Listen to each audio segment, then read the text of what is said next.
Rafiki mpendwa na mtazamaji, tunakukaribisha katika channel hii. Asante kwa kuendelea kufuatilia. Mwenyezi Mungu aendelee kubariki na kuzidishia, uendelee kusambaza masomo haya na kuituma kwa marafiki. Tunakuja tena wakati huu na somo linalokuwa na kichwa kinachosema Yusufu na mpango wa kilimo, ufunguo wa wingi wa mafanikio.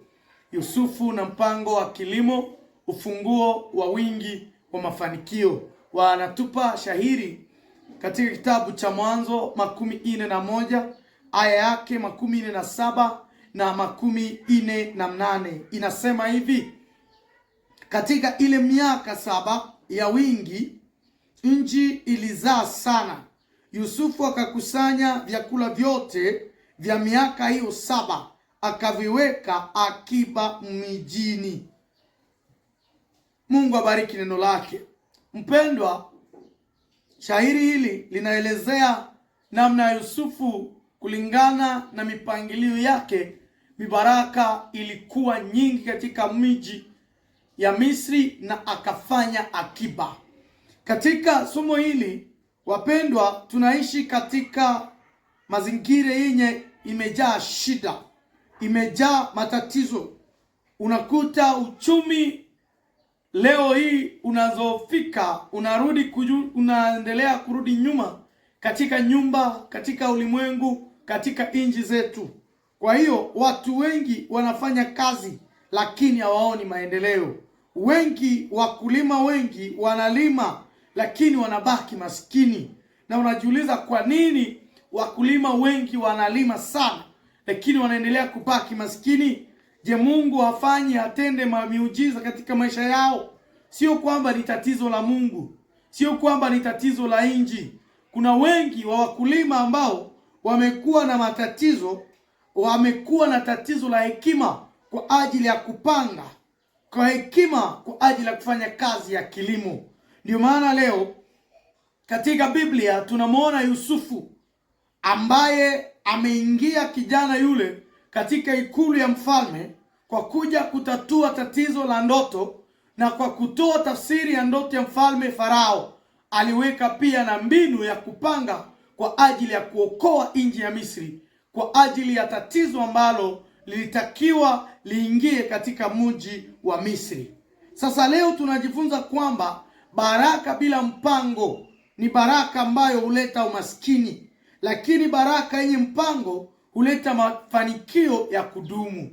Ndio maana mpendwa, inabidi wewe ambaye ni mkulima, katika mpangilio wako wa ukulima wa kilimo, inabidi ujifunze kitu kupitia maisha ya Yusufu.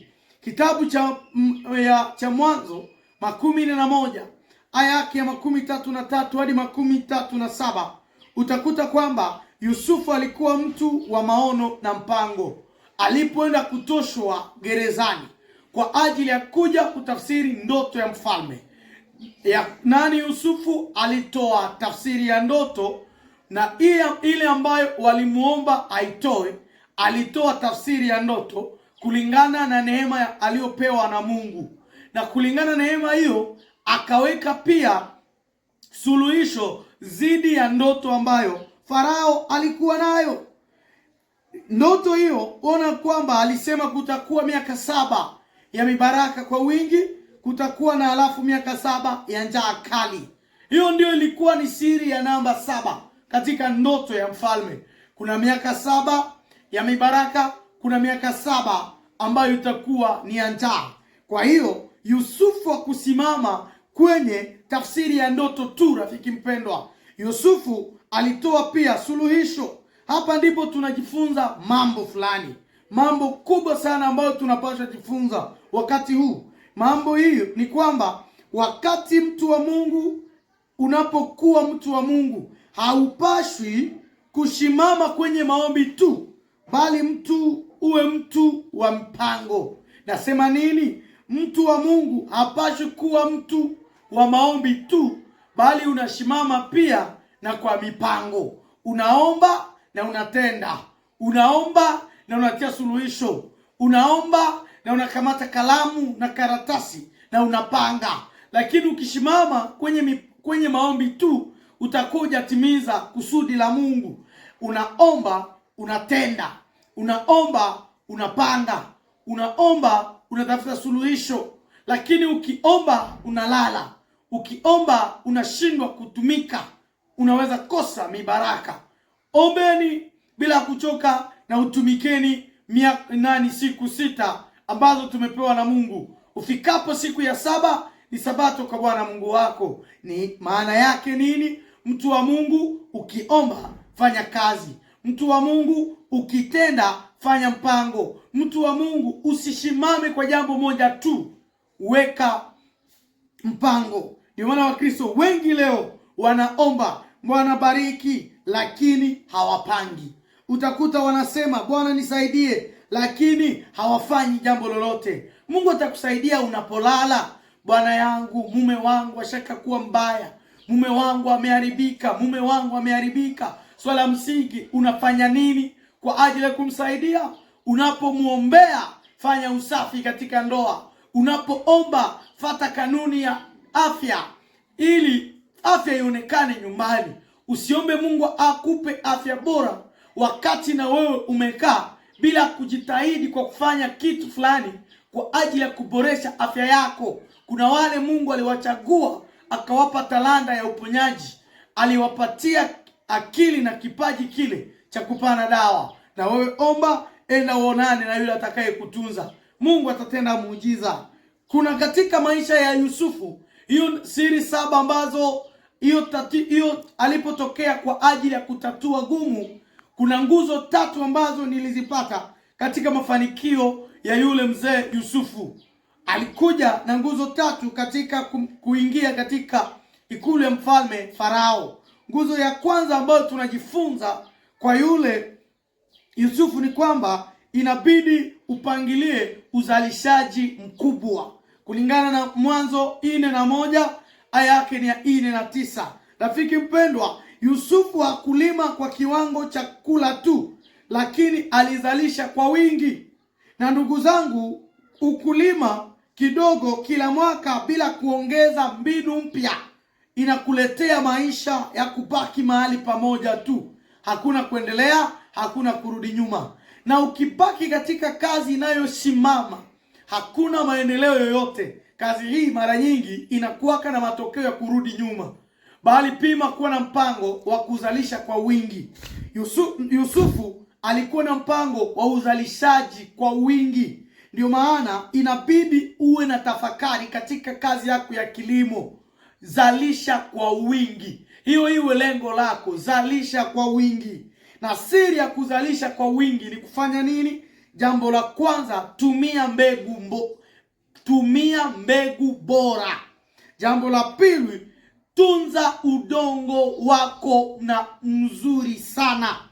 Tunza udongo wako vizuri.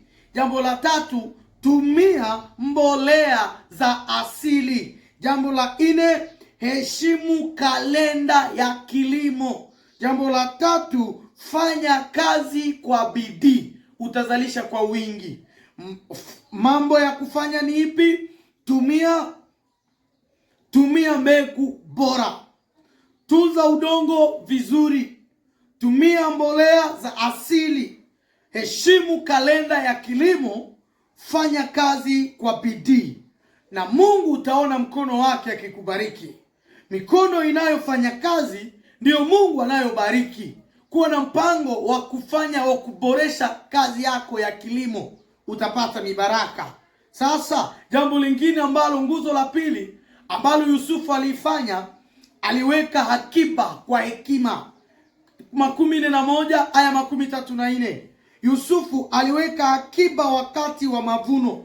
Unakuta Wakristo wengi wenye hekima wanaweka akiba ya chakula, anaweka akiba ya pesa, anaweka akiba ya mbegu, anaandaa maisha ya watoto wake katika hiyo mstari mfumo wa kilimo. Kanuni ya Yusufu, weka pembeni mavuno yako, sehemu ya mavuno yako.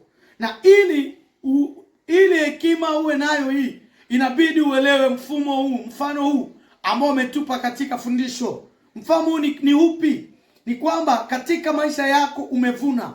weka 35%, 30%, 35 ya kupeleka hiyo ya kupeleka kwa mavuno yako sokoni. Persenti 35 ni ya sokoni. Persenti 20 ni akiba. Persenti 20 chakula ya familia. Persenti 15 unaiwekea katika mpangilio ya kuizalisha tena. Persenti 10 unaiweka kwa Mungu, kazi ya Mungu. Lakini ukiweka yote huko, utalia, utakufa maskini. Jambo la tatu na ni la mwisho, nguzo ya tatu ya mwisho katika maisha, katika nguzo ambazo Yusufu alizileta, ni kwamba uuzaji wa busara. Yani kuuza kwa busara, yani unapeleka sokoni kwa hekima. Katika Mwanzo 11 aya 56 na 57, wakulima wengi huuza haraka kwa hasara na kwa bei ndogo. Usipeleke chakula yako sokoni wakati ambapo chakula zimejaa nyingi sokoni. Utakufa, hautaingiza kitu, utabaki tu maskini. Lakini pima kuweka hekima. Umezalisha, weka namna Yusufu alivyoweka.